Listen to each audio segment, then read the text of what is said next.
Now we'd like to welcome Soledad O'Brien to Milwaukee. Thank you for making time for us. Thank you for having me on your first show. I thought there'd be champagne or something to like kick it all off. That would be nice. Right? Next time you come back. Come on, people. Though. Let's get on that. Next time you come back. So you've worked for so many places, having a career as a journalist, big names, PBS, HBO, now Hearst, MSNBC, NBC, CNN. How has journalism changed over the years?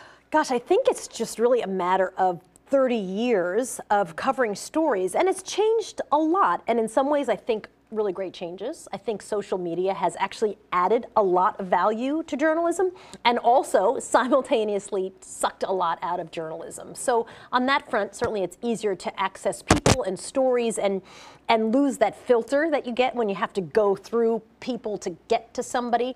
But on the other hand, I think obviously it's very hard to control conversations and even control sort of news that's inaccurate or stories that are fake stories kind of taking off and propagating. So it's been a bit of a blessing and a curse. But I think the tenets of journalism stay the same over time. Sort of the big things that undergird good journalism actually don't really change. And speaking of social media, you're really vocal on Twitter. One of your latest tweets. I should get paid, honestly, literally. Just I for do tweeting. so much tweeting. That's got to be worth something. Come on, Jack, @Jack. Well, one of our latest tweets, you called President Trump a moron. Well, look at the clip. How do you justify that as a journalist? Well, I would say look at the clip. And I'm very clear about my opinion on Twitter. And in fact, if I ever were to sit down with the president, which I'm sure he would never agree to, I would say to him, what you talked about in memorandums of understanding, which anybody who's ever run any kind of small, tiny company as I do understands the legal terms behind that. Not only did he not understand the term, he then argued with the person who he appointed who corrected him and made the fatal mistake, of course, of correcting him. And then the guy who corrected him decided they're just not going to use the term anymore. So we've normalized what is really crazy behavior. So somebody who doesn't understand that he is completely moronic in that front. Really, that conversation was insane. And one of the things that I think is really troubling is that we think it's funny or we think it's very normal, but it's not. The end of that conversation was the president doesn't understand the term MOU, and so we will no longer say those words. We'll use another word because the president cannot grasp that this is actually a contract. That should scare the absolute crap out of people. And this is, of course, example number 5,000,010 over the last couple of years. Why not just share the clip, though? Why go that second step of calling him a moron? Well, I think for me, the way I use social media and Twitter is to really share my opinion. I am not a reporter, certainly on Twitter, although I do joke all the time that Jack should make me the race reporter.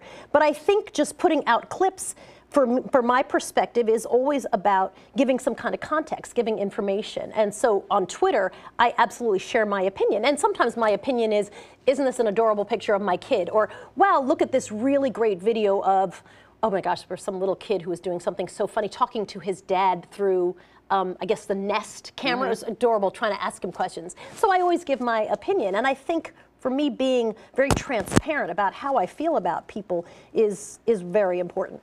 So do you think that's changed with this administration, or have you always been so vocal as a journalist about your opinion? I think what's changed for me is really how I look at journalism now. I think I probably use Twitter more than anything to analyze and assess what I think is good journalism and what I think is bad journalism, and really highlighting examples of things that I think people do not do well.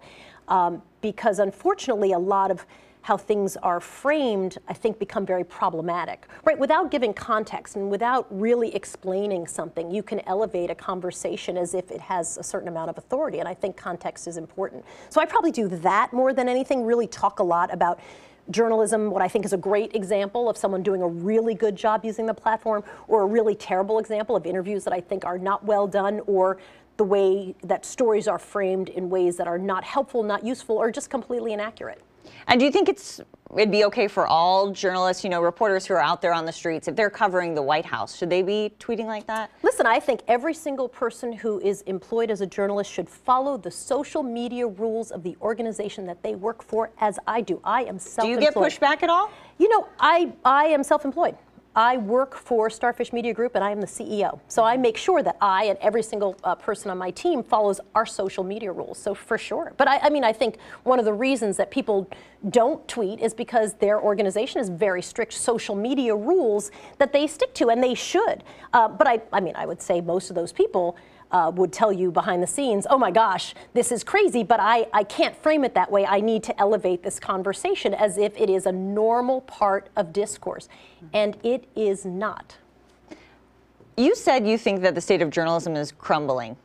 What did you mean by that? You know, I think that certain parts of it really are crumbling. So certainly from a financial model, all you have to do is look at print journalism across the country, and you see just the sheer numbers of people who've lost their jobs. It's hugely problematic. So just in local print journalism is problematic.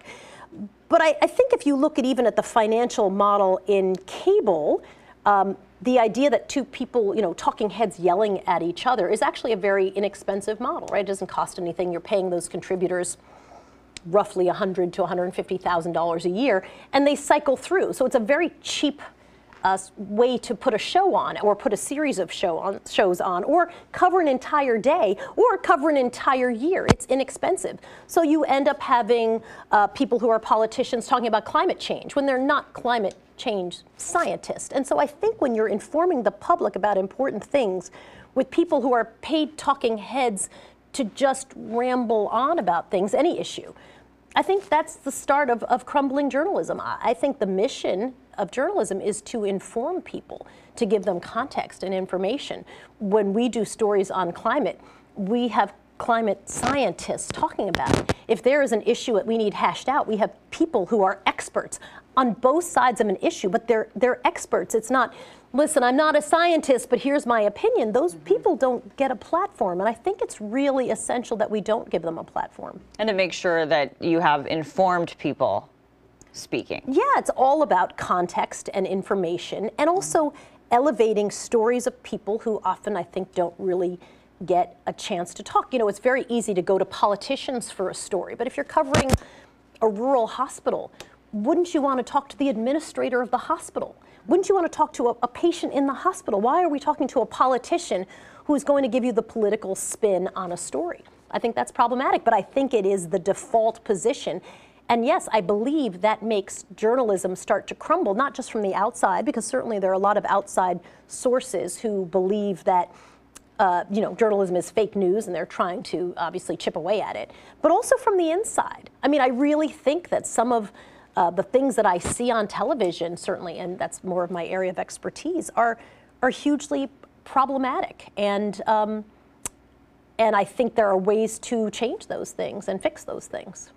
And you just called yourself earlier a Twitter race correspondent. I saw a clip where you mentioned that too. I'm actually kidding about that because I don't know that that's a real job, but right. I do think What Twitter. What does it mean, though? You know, I think Twitter is a very interesting place to have challenging conversations, and it's actually why I think the way to do social media well, if you will, is to be very authentic and to really challenge people and have real conversations.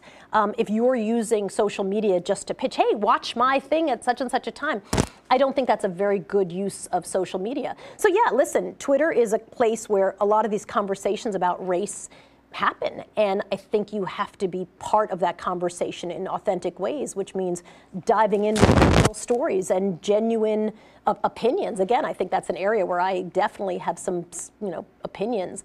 So yes, Twitter, I should be Twitter's race correspondent. There's a handful of people who could probably join me on that. Sadly, I don't think it's a job yet. And you called the president on Twitter a racist and a bigot. The president is a bigot. I mean, again, I think that you see media very unwilling to say things that are obviously true. If someone says something bigoted and something racist over a very long period of time, people trip over themselves. They almost do gymnastics to not say that person is clearly a bigot. Here's a list of statements. So for me, the more interesting question is, why are people so reluctant to point this out? Why is it more challenging to call someone a racist than the person themselves being a racist or a bigot? The president is clearly a bigot. All you have to do is look over the last 20 years. I mean, and obviously I covered President Trump before he was president when I was in New York. There's no question about it. It always bothers me when journalists do these gymnastics to avoid saying he lied. something that's clearly a lie, right? If your child came home late at night and you said, where were you? And they said, in the library, and they weren't. You wouldn't say, well, that is factually incorrect, or you are misleading. You'd say, that is a lie. And I think when we don't call things out, we don't call them as they are, again, you start normalizing behavior. The president's statements are bigoted statements, clearly. Period, full stop. What about someone who says, well, then you must be biased, you must not like the president, and now I can't trust your coverage of the president? I think if I sat down with the president, people would fully understand my point of view on the president, and also probably have one of the better interviews they've ever heard, because I would challenge him directly. I would ask him about his bigotry.